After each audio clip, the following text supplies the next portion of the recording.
কমলা খাইলো, কমলা এখন এত ভালোবাসে ওর বাবা আবার নিয়ে আসছে কমলা। একটা কমলা খাইছে এখন আবার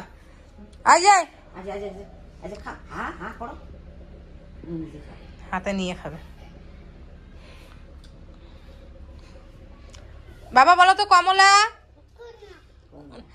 অরেঞ্জ,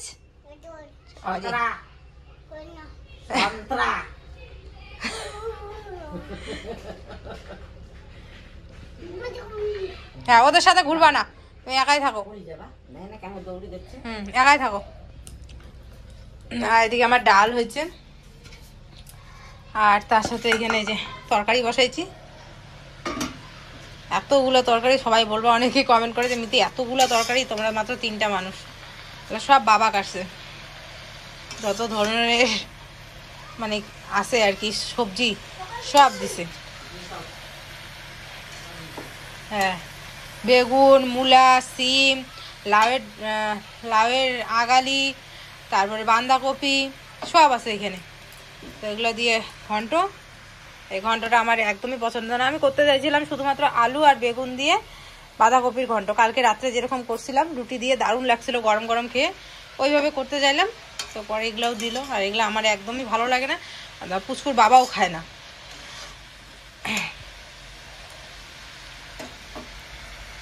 রান্নাঘরে এসে আমার কত কষ্ট করে রান্না করতে হয়, মানে এই যে এইখানে ছেলে বসে আমাকে যে কি অত্যাচার করতেছে, একবার এই তরকারি ধরে, একবার এটা ধরে এটা ধরে।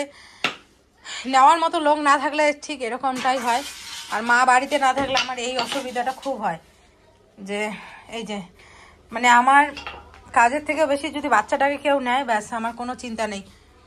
এদিকে রান্না বসিয়ে দিয়ে বারবার এদিকে চলেও যায় কোথায় কোথায়। আর এই যে এগুলো খেলানি দিয়ে তো খেলবেও না। নাম বাবা একটু পরে, বাবা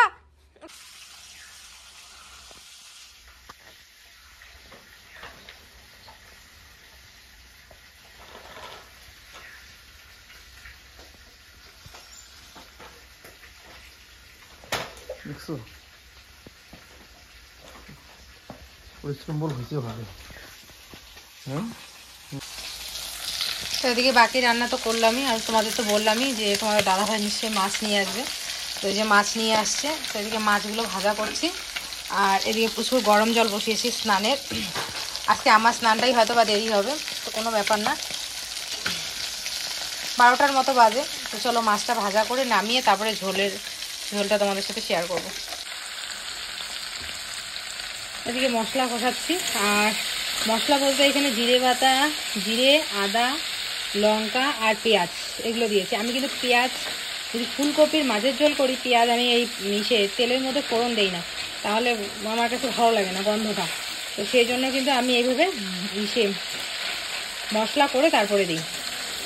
তো তারপরে দিয়ে এটার মধ্যে হলুদ, নুন দিয়ে ভালো করে মশলাটাকে কষিয়ে নেব যতক্ষণ না মশলা থেকে তেল ছাড়ছে। আর এদিকে দেখো ফুলকপি আর আলু আমি সেদ্ধ করে রেখেছি। তো সেদ্ধ বলতে একটুখানি ভাপিয়ে রেখেছি, একদম গলা সেদ্ধ করিনি, হালকা একটু ভাপিয়ে রেখেছি। মশলাটা ভালো করে কষিয়ে তারপরে আমি এই ফুলকপি আর আলুটা দেবো। মাছ ভাজা হয়ে গেছে, এখান থেকে হাফ মাছ পুষ্কুর বাবা নিয়ে গেছে খাওয়ার জন্য।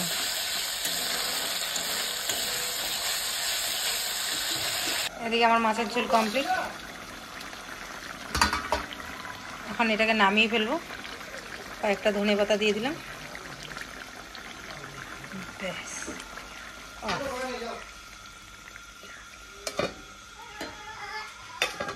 বন্ধুরা আমাদের দুপুরে খাওয়া দাওয়া শেষ। তোমাদের দাদাভাই দুপুরে খাওয়া দাওয়া করে ও গেলে হচ্ছে, তো এখন কালকে থেকে বোধহয় 10টার দিকে যাবে।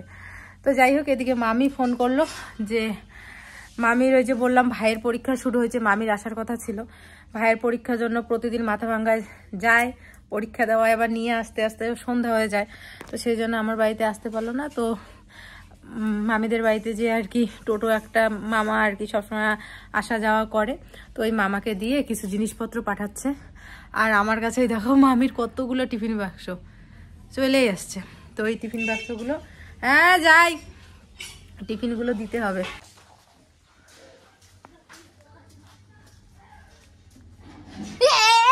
মিথ্যা কথা কইছিস শালা কুত্তা, তুই আসবি? মিথ্যা কথা কই, আমি আসবো না।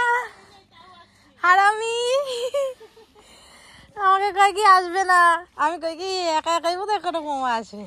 এরে ফোনও করছে, কয় কি আমি আসতেছি রাস্তায় দাঁড়া। ছি, কি আনছো খাবার জিনিস?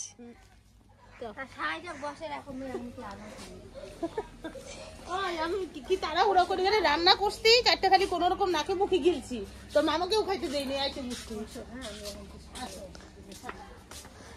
আমাকে কয় কি রাস্তায় এগুলো কি পাজি লোক না, এগুলো বদির বাড়ি থেকে আসলো। আমাদের লাফা শাক নাই গো।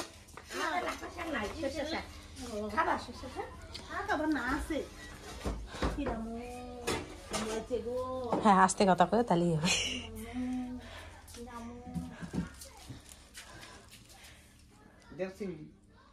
না না এইবার উঠলে পরে আর ঘুমাবে না। না আদর করো।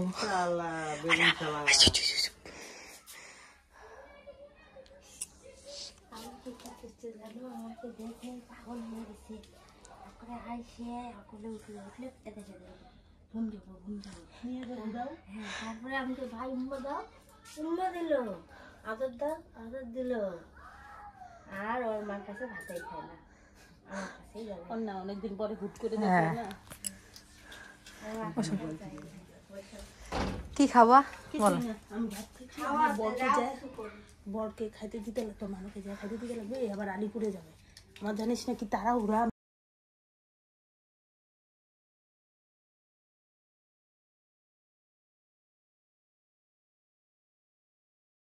রান্না করার সময়টা আছে। আনছো তো দেখি সকালবেলা এটা সুন্দর আমলকি। বাবা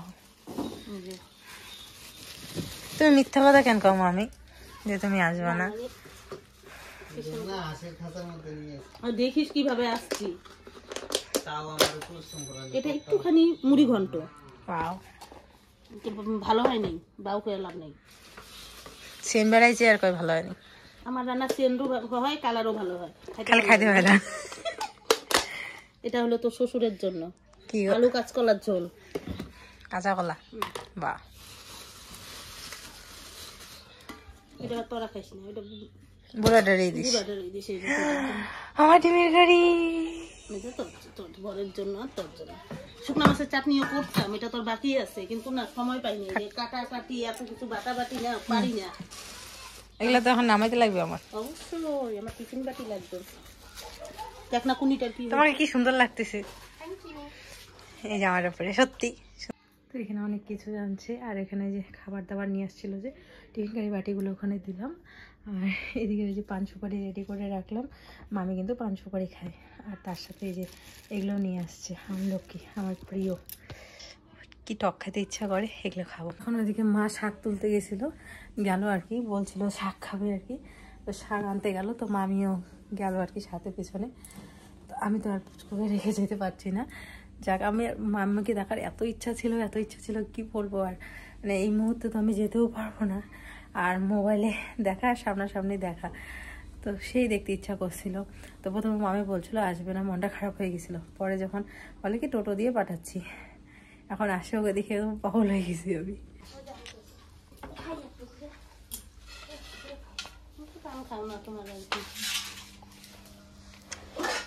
আসলো খাইলেও না কিছুই না এমনি।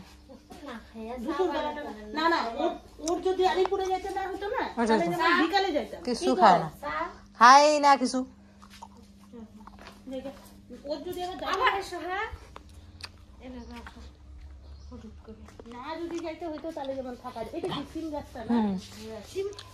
সিম দেওয়া যায় তো, কিন্তু তো সিম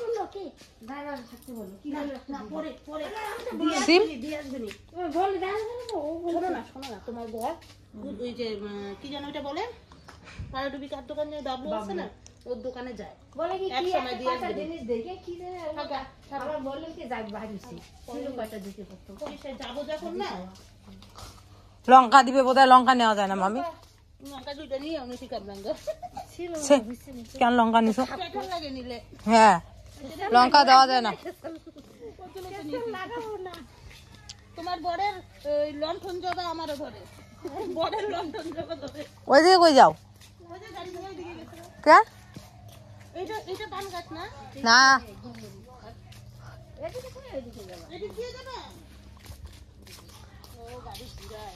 তোমার অপেক্ষা থাকবে নিয়ে খায় না, ও চেনে না।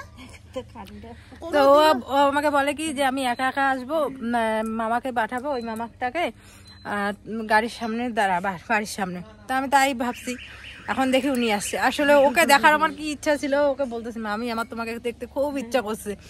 তো কাকে ঠিক আছে। আর নার্সিং হোমে আমি যেদিন যাব আমি জানি ও পরে যাবে, কারণ ও ফোনই রিসিভ করে না। এমন কালকে আমি 10 বার ওকে ফোন করছি, ও নাই। পরে লাস্টে মামাকে ফোন করছি, ও থাকে এক জায়গায়, ও এক জায়গায় থাকে, ওর ফোন এক জায়গায় থাকে। আমাকে বলে ঠিকই যে নার্সিং হোমে যাওয়ার 1 ঘন্টা আগে ফোন করবি, আমি যেখানে যেভাবে খুশি যাব। কিন্তু আমি জানি ও হলে পরে যাবে। কত সুন্দর দেখাতে, মানুষটা কত সুন্দর।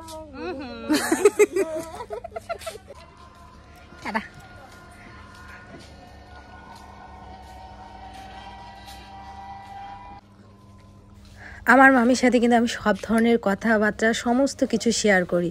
আমার কাছে মামি আমার বন্ধু, আমার মা আমার সব থেকে প্রিয় বান্ধবী, সব কিছু। তো সেই জন্য কিন্তু অনেক রকমের কথাই আমি বলে থাকি মামি। এখন 4টার মতো বাজে, আর পুচকু মাকে দেখে একদম এত খুশি হয়ে গেছে, আর ছাড়েই না। মানে জামাটা পরবে যে, সে জামাটা অবধি পরে না, আসলে নিয়ে নিয়ে ঘুরছে না, যেন এখন অভ্যাসটা ওইরকম হয়ে গেছে। নিয়ে বাবা ওটা কেন খুলে ফেলছো সোনা? বাবা ভুম গাড়ি করে যাও। ভুম কোথায়? তোমার ভুম গাড়ি কোথায়?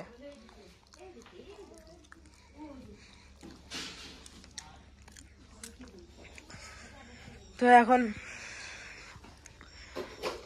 হচ্ছে ঘুম থেকে উঠেই আর কি, মানে যাবে আর কি, এরকম রেডি হওয়ার বছর। তো এখন ওই যে ঘুরতে যাবে। বাবা টাটা।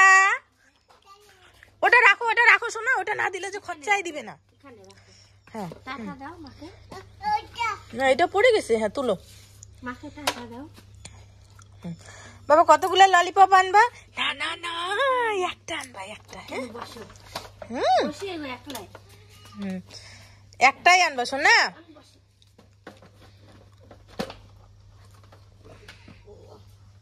শোনা একটা আনবা। হ্যাঁ কয়টা আনবা? একটা। হ্যাঁ শোনা কেমন করে কান্না করছিল, ওই রকম করে কতগুলো কান্না করছো, কতগুলো থাক ওটা টিপ ধরতে হয় না। কতগুলো কান্না করছো দাদা? করো না, কতগুলো কান্না করছো? কতগুলো? ওরে বাবা। চলো এদিকে। আসলে ওর ঘুমটা কদিন ধরে হতেইছে না। এদিকে বাচ্চাগুলো এত স্কেটিং করে, তো রাস্তা দিয়ে এত চিৎকার করে, যার কারণে ওর ঘুমাইতেই পারে না। ওদের চিৎকারে ও উঠে পড়ে। শুভ সন্ধ্যা বন্ধুরা। তো দেখো ঘর দৌড় একদম পুরো চকাচক করে গুছিয়ে নিলাম। এই জায়গাটায় তোমাদের দাদাভাই বসছে, আর বসার পরে এই অবস্থা করছে। তো ঠিক আছে, কোনো ব্যাপার না। এদিকে ঘরের মধ্যে মা তারার সামনে ধূপ ধরিয়ে দিলাম, আর এদিকে কিন্তু উঠান ঠুঠান সমস্ত কিছু ঝেড়ে ড্রেস চেঞ্জ করে আমি সন্ধ্যা প্রদীপটাও দিয়ে দিলাম।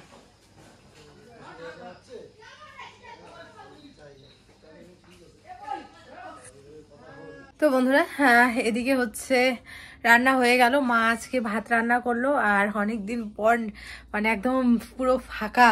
মানে মা আসার পরে কি হয়েছে বলো তো, পুচকুকে নিচ্ছে, আর না হলে রাতের বেলা টাইমটাতে আমাকে নিতে হয়, নাহলে জেঠিমাদের বাড়িতে দিয়ে আসতে হয়, প্রচন্ড চাপ হয়। আর মার সাথে এখন চাপটা অনেকটা কমে গেছে। মা ভাত রান্না করলো, আর তরকারি তো মামি নিয়েই আসছে, সমস্ত রকম তরকারি, ডিমের কারি, তারপর হচ্ছে মাছের মাথা দিয়ে মুড়ি ঘন্ট, কচুর তরকারি, আর আমার দুপুরের ডাল আছে। তো তরকারি আর রান্না করতে হবে না, আর মা ভাতটা করলো। আর মানে অনেকগুলো ন্যাকড়া বলতে কি, মানে বিছানার চাদর, মামির শাড়ি সমস্ত কিছু নিয়ে আসছে। যখন আমি হসপিটালে যাবে তখন তো আমার অনেক জিনিস লাগবে আর কি, এগুলো নতুন সদস্যকে ধরার জন্য। আর পুচকুর সময়ও এরকম করে অনেকগুলো নিয়ে গেছিলাম, তাও অনেক শর্ট পড়েছিল। তো এবার আরও বেশি করে নিয়ে যেতে হবে। আর তার মধ্যে একেতে ঠান্ডার দিন। তোমরা অনেকে জিজ্ঞেস করেছিলে কবে হবে, তো আমি এর আগেও কিন্তু বলেছিলাম একটা ভিডিওতে যে আমার জানুয়ারি মাসের ডেট। তো ডেটটা কবে সেটা বলছি না, শুধু বললাম যে জানুয়ারি মাসে, মানে বছরের শুরুতেই হচ্ছে আমাদের নতুন অতিথি আসছে। আর শরীরটা এখন অনেকটা খারাপ লাগছে, দেখি কালকে আমি ডাক্তারের কাছে যাব। আমার প্রচণ্ড মানে কি হচ্ছে বলো তো, পিঠটা ব্যথা করছে, কোমর না। আগে পুচকুর সময় যেরকম কোমর ব্যথা ছিল, এখন কোমর না, মানে মাঝখানে যে মেরুদণ্ডটা আছে না, সেই মেরুদণ্ডটা ব্যথা। একটা, দ্বিতীয়ত কথা বলতে বলতে আমি প্রচণ্ড হাঁপিয়ে যাই। এই জিনিসটা ডাক্তারকে বলতে হবে, মানে এই যে তোমাদের সাথে কথা বলতেছি না, আমি না হাঁপিয়ে যাচ্ছি, কথা বলতে বলতে হাঁপিয়ে যাই। ওপর সাইডটা অনেকটা বেশি আমার ভারী ভারী লাগে, নিচের দিকটা না, ওপর সাইডটাতে। পুচকুর সময় যেটা নিচের দিকে এরকম হতো, তো এই আর কি, এগুলো প্রবলেম। আর তার মধ্যে হয়তো বা এবার সোনোগ্রাফিও দিবে, শেষ এটা সোনোগ্রাফি। পুচকুর সময় সেই 1 মাস যখন, 1 মাস না সরি 1.5 মাস যখন থেকে জানতে পেরেছি, তখন থেকে কন্টিনিউ আমি ডাক্তার দেখাচ্ছিলাম। প্রতি মাসে মাসে গিয়ে ডাক্তার দেখানো। পুচকুর সময় 3টা সোনোগ্রাফি, 3টা কি 4টা সোনোগ্রাফি দিয়েছিল করার জন্য, সেগুলো করেছিলাম। প্রতি মাসে মাসে ওষুধ খেয়েছিলাম, মানে ওষুধ বল, প্রতি মাসে মাসে ডাক্তারের চেক আপ। আর সত্যি মানে ভগবান যাকে পাঠাইছে আমার এখন বলতে গেলে সত্যি খুবই লক্ষ্মী। আমাকে কোনো রকম কষ্ট দেয়নি। মানে পুচকুর সময় আমার অনেক কষ্ট হয়েছিল।